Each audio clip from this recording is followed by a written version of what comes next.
Parazão 2025. No raio-x da terceira rodada, continua a disputa entre Leão e Papão pela melhor campanha da competição. Paysandu venceu a Tuna de virada e o Remo derrotou o Águia com gol nos acréscimos. É o Nesf chegando para você, Segundo Guerra, a partir de agora.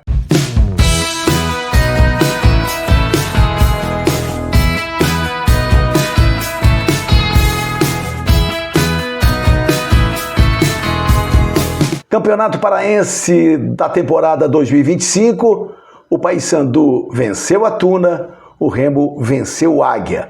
Os dois estão com 100% de aproveitamento no campeonato estadual desta temporada. Apenas Leão e Papão. O Remo lidera a competição pelo melhor saldo de gols. O Paysandu fica na segunda posição. 3 jogos, 3 vitórias para cada equipe. É um campeonato separado? É um campeonato diferente para Leão e Papão? É isso que a gente poderia deduzir após 3 rodadas do Campeonato Paraense? A priori, sim. É claro que quando chegar na segunda fase, principalmente em jogo único, a gente pode ter alguma surpresa. Mas neste momento, o que se avalia é que o campeonato tem Leão, Papão e as outras equipes. Vale ressaltar a performance do Castanhal. O Castanhal também está invicto na competição. Perdeu os 100% de aproveitamento com o empate fora de casa contra a equipe de Capitão Poço, mas é um time a ser batido. É o terceiro colocado na classificação geral do Campeonato Paraense. E o Bragantino, com 2 vitórias, agora ocupa a 4ª posição. Campanhas ruins são as campanhas de Santa Rosa e Caeté. Aliás, o Santa Rosa já tinha demitido o seu técnico Pedro Chaves e agora o Caeté demitiu Carlos Pereira. Tudo reflexo dos resultados que não chegaram. São 3 rodadas e nenhum ponto conquistado às 2 equipes na zona de rebaixamento. Passando então pela rodada, a gente poderia destacar como surpresa a goleada do São Francisco em cima do Independente. 4-0 dentro do Navegantão. Que recuperação da equipe de Santarém. Resultado expressivo, o mais expressivo desta rodada de número 3 do Campeonato Estadual. Tivemos um empate em 0-0, que foi exatamente o jogo entre Capitão Poço e Castanhal, o primeiro 0-0 da competição. Destacamos também a vitória do Cametá sobre o Santa Rosa por 2-1, vitória importante, e o Bragantino no Clássico da Farinha metendo 2-1 em cima do Caeté. Resultados que demonstram o crescimento de algumas equipes e as dificuldades de outras que vão brigar. É bom lembrar, são 8 vagas para a fase de número 2 do Campeonato Paraense. 2 clubes serão rebaixados, o 11º e o 12º. O 9º e o 10º vão ficar no limbo, mas 8 equipes vão se classificar para a segunda etapa da competição. Ainda teremos 5 rodadas pela frente. Agora, especificamente falando dos jogos de Papão e Leão, começando com o Paysandu, que jogou na terça-feira com a Curuzu com público apenas razoável. A torcida do Paysandu ainda não incorporou o time, ainda não se envolveu com o time na temporada 2025. O Paysandu acabou sofrendo no início do jogo. O Quintana errou um passe e acabou entregando a bola para o Lucas Paranhos, que ajeitou para fazer 1-0 para a Tuna. Com 15 minutos do primeiro tempo, o Paysandu perdeu um jogador expulso, com o 2º cartão amarelo dado ao PK. E aí houve uma paralisação de mais de 1 hora por causa do dilúvio que caiu em Belém. O jogo parou com pouco mais de 30 minutos. O Paysandu já tinha feito, de certa forma, uma recomposição tática com o Borazzi virando o lateral direito, mas o time não conseguia ter força ofensiva.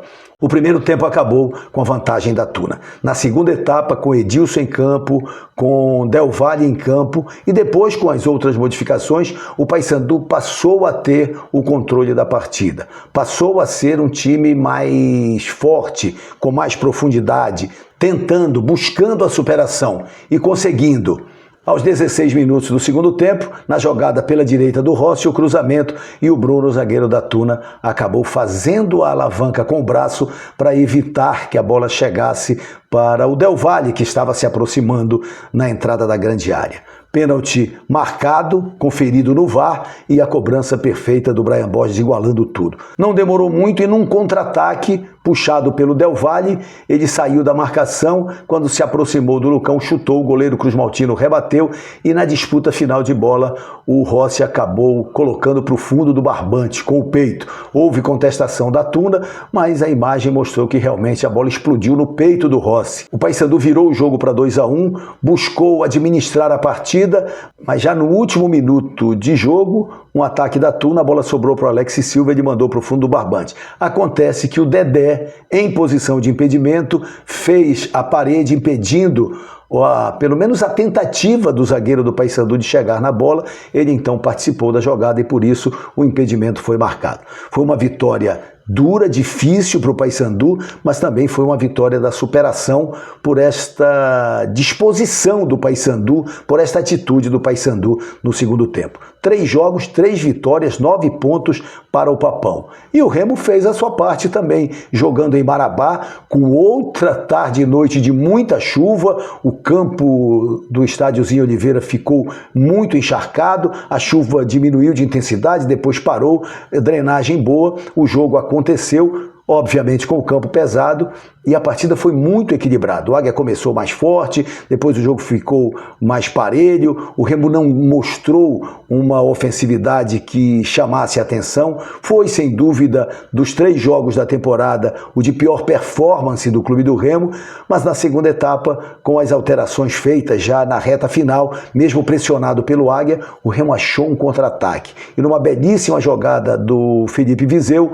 o Adailton chegou cara a cara com o goleiro Axel Lopes e bateu cruzado para fazer 1-0. O Leão, que apresentou 2 modificações na equipe. O Marcelinho apareceu na direita e o Jaderson foi colocado para ser mais uma peça ofensiva do time, com o Pedro Castro aparecendo na volância ao lado do Pavani. Mudanças que numa primeira análise não foram frutíferas para a equipe do Clube do Remo, mas o elenco precisa ser rodado. Aliás, os 2 treinadores, o Márcio Fernandes e o Rodrigo Santana, estão fazendo isso no pós-jogo, falando de desempenhos ainda claudicantes, com oscilações dos seus times e mexendo no elenco. O Paysandu Esporte Clube, por exemplo, usou o Marlon desde o início, que jogou em várias funções ao longo da partida contra a Tuna Luso brasileira. E assim os times estão fazendo. É uma adaptação, é um momento de preparação, as competições vão se afunilando. Agora vamos ter, para o Clube do Remo, por exemplo, Copa Verde mais Copa do Brasil, além do Campeonato Paraense. Para o Paysandu, a Copa Verde. Os nossos clubes precisam, então, ter esse elenco com mais rodagem, movimentando, dando minutagem a todos os atletas. De qualquer maneira, repito, depois de 3 rodadas no Campeonato Paraense, o que se vê é Leão e Papão disputando um campeonato à parte. Se isso vai seguir assim, só o tempo dirá. Mas até aqui, os 2 sobram na competição. É isso, amigos. Saúde a todos. Até a próxima.